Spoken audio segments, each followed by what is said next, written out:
People from all over the world use the tarot for guidance, and it's because it works.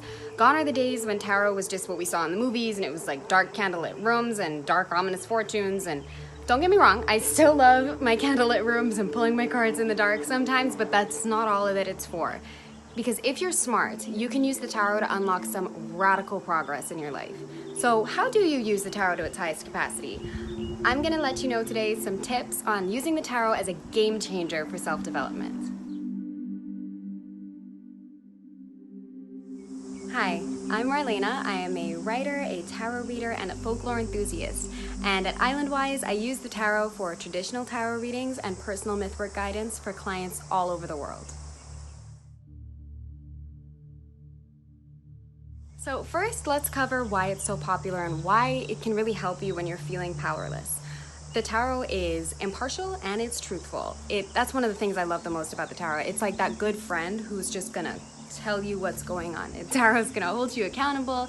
It's going to let you know where your weak points are. It's not gonna hold anything back. So that's part of what draws so many people to it, is because it's going to be blunt with the issues, but it's also going to be very clear with possible solutions. So first of all, it encourages accountability, because if you're someone who's had a problem with accountability in the past, these cards encourage you to stick to what you say that you're going to do, first of all, or even go out of your way to seek opportunities, depending on the advice that's in your self-development spread. If you're someone who has kind of been waiting for opportunity, kind of leaning back in your life when it comes to your dreams and your goals, the tarot is going to call you out that it's probably been you that's been holding your progress back. And so of course that can be a little jarring sometimes, but for some people, hearing that they were the one that has been a little bit blocking themselves on their goals is all they need to hear to move forward and go on to the next step.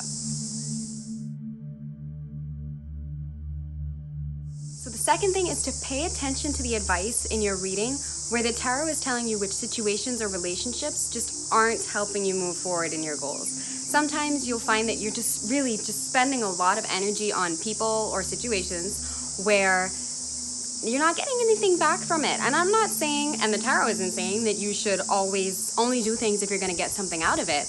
But you should also be aware of situations and people where you're giving so much into it that you are literally and directly losing things because of how much energy you're giving to that person. So paying attention when a reading suggests that that's what's going on, and actually stopping and looking at your life, doing some self-inquiry and asking yourself, where are these situations in my life? Instead of just hearing that and being like, oh, okay, that sounds logical, actually stop, and when you go home, or if it was an email reading, actually stop and try to write down where you think that this could apply to you. Not just the vague advice, but really narrowing it down and saying, this is the thing that is leeching energy off of me. And then deciding that, you've recognized that block. So not just to hear you have a blockage, but to be able to identify what it is, and that way you can move forward from it. The tarot doesn't just say this is where you're wasting your time. The tarot can also offer you points of opportunity. So telling you to claim that energy back from whatever's going on over there, because you have an opportunity over here that you're not capitalizing on. And again, it's really taking action once you've had that reading and sitting down and trying to journal as much of that as you can out and kind of turning it into a coaching session from the cards. It can also be used for self-development in that it can help you understand more the subconscious things that are going on in your life and kind of directing your choices sometimes. This is great in situations where you feel like you're constantly self-sabotaging yourself, or there's something holding you back and you just have no idea what it is. The tarot can help you identify what that thing is. So it identifies your blockage, and then it can also help guide you through your own discovery and diving deeper once it's given you a suggestion to, this is probably the area, this is probably the door that you should open and look inside what's going on there, to figure out what has been holding you back and how you can activate that to instead propel you forward.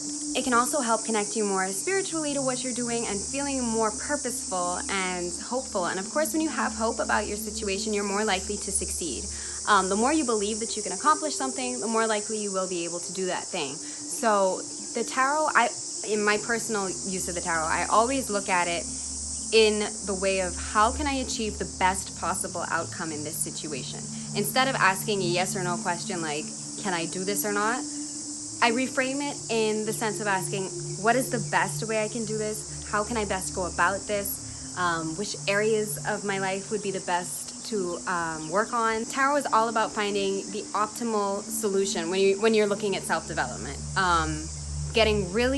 Narrowing down on what your problems are and then taking it that step further and saying, here's how to fix it, here's what we're gonna look at in our lives. Okay, so the fourth one, this might seem weird, I don't know.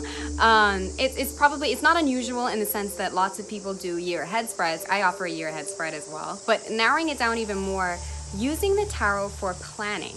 I know that probably sounds funny, but I use it almost on a weekly basis on how I can optimize my week, which areas in my life I should be prioritizing my energy on, and what to be aware of, what is going to kind of get in my way, leech my time in the week ahead, and how I can instead redirect my energy back onto my goals and what my priorities should be.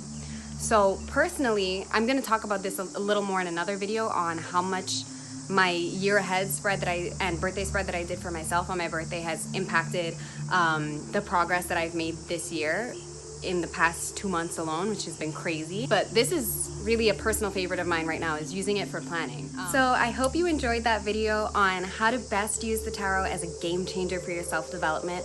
If I didn't cover anything that you normally do to use your readings to their highest capacity, let me know. I would love to hear the ways that you use your readings and how you apply them to your life to make the most out of them. Thanks for watching.